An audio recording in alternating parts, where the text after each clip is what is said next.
Hello student, आज हम मानवीय करुणा की दिव्य चमक के अभ्यास कार्य करेंगे। प्रश्नोत्तर।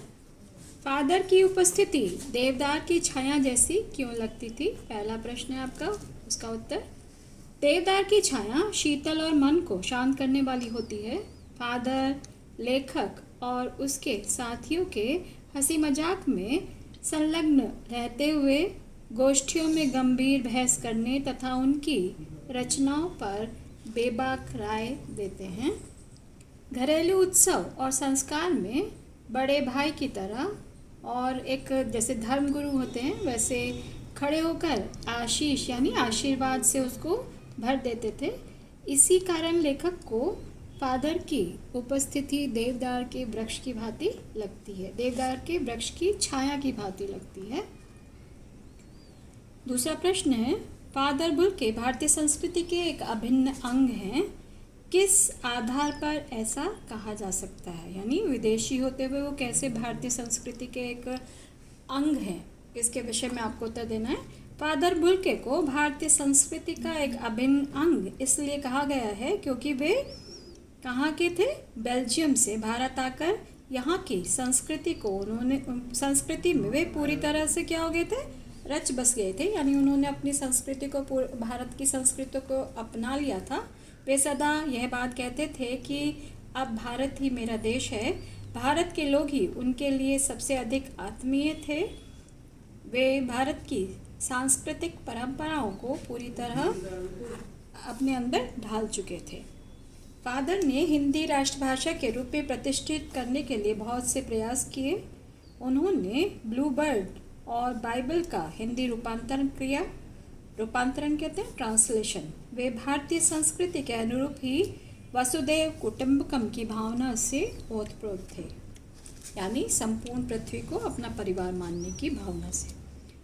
प्रश्न है तीसरा, पाठ में आए उन प्रसंगों का उल्लेख कीजिए जिनसे फादर बुल्के का हिंदी के प्रति प्रेम प्रकट होता है। वो कौन से उदाहरण? जैसे उन्होंने राम कथा की उत्पत्ति और विकास पर कार्य किया, शोध प्रबंध हिंदी में ही लिखा, प्रसिद्ध अंग्रेजी हिंदी शब्दकोश को तैयार किया। उनकी चिंता हिंदी को राष्ट्र भाषा के रूप में देखने की थी। वह हर मंच से इसके लिए अकाट्य यानी जिसे ना काटा जा सके ऐसे तर्क उन्होंने देते थे। उन्हें इस बात पर दुख होता था कि हिंदी वाले ही हिंदी की उपेक्षा करते हैं।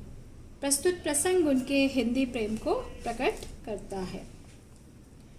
इस पाठ के आधार पर प्रश्न नंबर 4, फादर कामिल बुल्के की जो छवि उभरती है उसे अपने शब्दों में लिखना है। यानी अपने ऑन वर्ड्स आप चैप्टर के बेस पर लिख सकते हैं। यहाँ पर उत्तर है, प्रस्तुत पाठ के आधार पर फादर कामिल बुल्के की निम्न छवि उभरती है। फादर कामिल बुल्के विदेशी होते हुए भी सच्चे अर्थों में एक क्या थे? भारतीय थे। वे भारत को ही अपना देश मानते थे।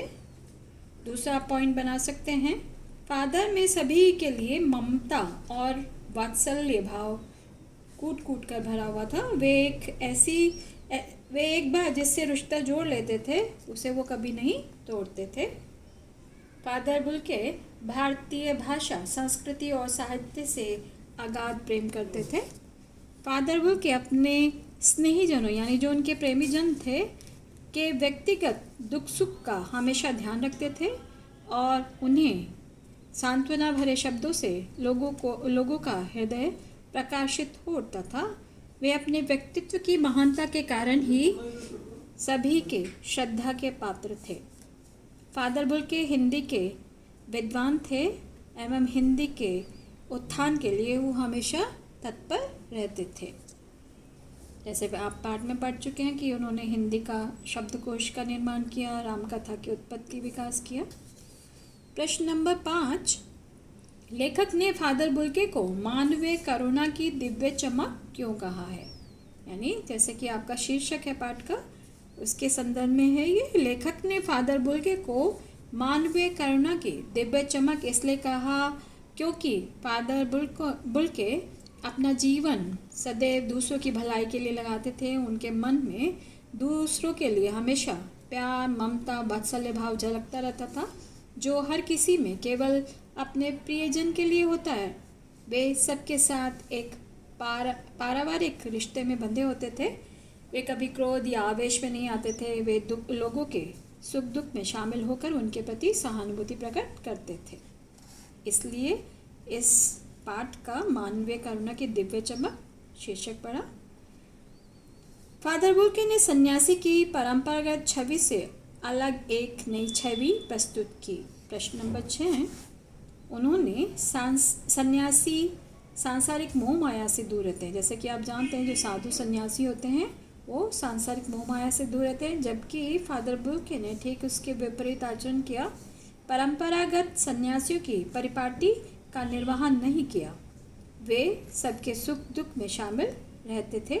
एक बार जिससे रिश्ता बना लेते थे उसे कभी नहीं तोड़ते थे। जैसे कि पहले प्रश्न में भी लिखा था कि उनके मन में अगाध प्रेम था, दूसरों से वो प्रेम करते थे, गहरा लगाव था, लोगों के घर आना जाना उनका नित्य प्रति का काम था। इस आधार पर कह सकते हैं कि फादर बुल्के सन्यासी की परंपरागत छवि से एक अलग छवि उन्होंने प्रस्तुत की है। ठीक है, अब नीचे है आशय स्पष्ट करना।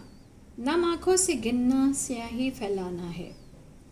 यहाँ पर लेखक ने फादर की मृत्यु पर लोगों के दुख का वर्णन करते हुए कहा है कि उनकी मृत्यु पर दुखी होने वाले लोगों की कमी नहीं थी। अब उन नम आँखों को गिनना स्याही फैलाने के बराबर है, अर्थात ऐसे गिनने से कोई फ़ायदा नहीं, क्योंकि वो लोग अनगिनत थे, उनकी संख्या असंख्य थी जिसे हम गिन नहीं सकते। यानी फादर बुल्के से प्यार करने वालों की तादाद अधिक थी। दूसरा है आपका, फादर को याद करना एक उदास शांत संगीत को सुनने जैसा है।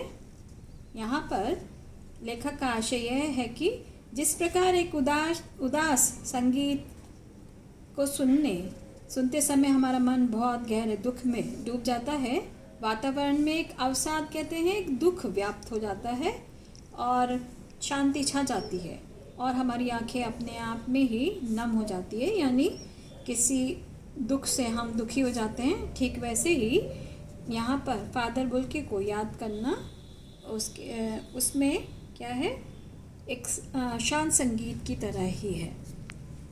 इसमें ये तो प्रश्न है जो हमने मार्क किए हैं, पहला, दूसरा, चौथा, पांचवा और छठा, ये आपको अपनी फेयर नोटबुक में करना है। अब रचना और अभिव्यक्ति के आधार पर देख लेते हैं। आपके विचार से बुल्के ने भारत आने का मन क्यों बनाया होगा? यानी फादर बुल्के भारत क्यों आना चाहते थे? जब उन्होंने इंजीनियरिंग की उसके अंतिम वर्ष में अचानक ही उन्होंने सन्यासी बनने और भारत आने का निर्णय लिया था। भारत आने का विचार अचानक ही बुल्के के मन में नहीं उठा होगा। शायद उनके मन में भारत भूमि और भारतीय संस्कृति के प्रति पहले से ही प्रेम रहा होगा, जो सन्यास लेने के समय उभर कर सामने आया और उन्होंने अपने पादरी के सामने शर्त रखी। ठीक है, दूसरा है आप इसी में, बहुत सुंदर है मेरी जन्मभूमि रेमशैपल। इस पंक्ति में फादर बुल्के की अपनी जन्मभूमि के प्रति कौन सी भावनाएं अभिव्यक्त होती है? आप अपनी जन्मभूमि के बारे में क्या सोचते हैं? ये आपको वैसे ही लिखना है जैसे हम अपने भारत के प्रति श्रद्धा और प्रेम रखते हैं, यानी देशभक्ति की भावना होती है। ये आपको अपने आप करना होगा। ठीक है, ऐसे ही दूसरा प्रश्न है, मेरा देश भारत विषय पर 200 शब्दों का निबंध लिखिए। यानी मेरा देश भारत पर आपको निबंध लिखना होगा, ये भी आप स्वयं करेंगे। ठीक है, एक ऐसे ही इसमें 2 प्रश्न और हैं। फादर बुल्के का 13 अंग्रेज़ी हिंदी कोश उनकी महत्वपूर्ण देन है, इस कोश को आपको जानना होगा। ऐसे ही फादर बुल्के की तरह अनेक विभूतियाँ हैं। उनकी जन्मभूमि अन्यत्र थी, लेकिन कर्मभूमि के रूप में उन्होंने भारत को चुना। ऐसे ही लोगों को आपको छांटकर अपनी जानकारी के लिए लिखना होगा। ठीक है, तो यहीं पर हम विराम लेते हैं। धन्यवाद।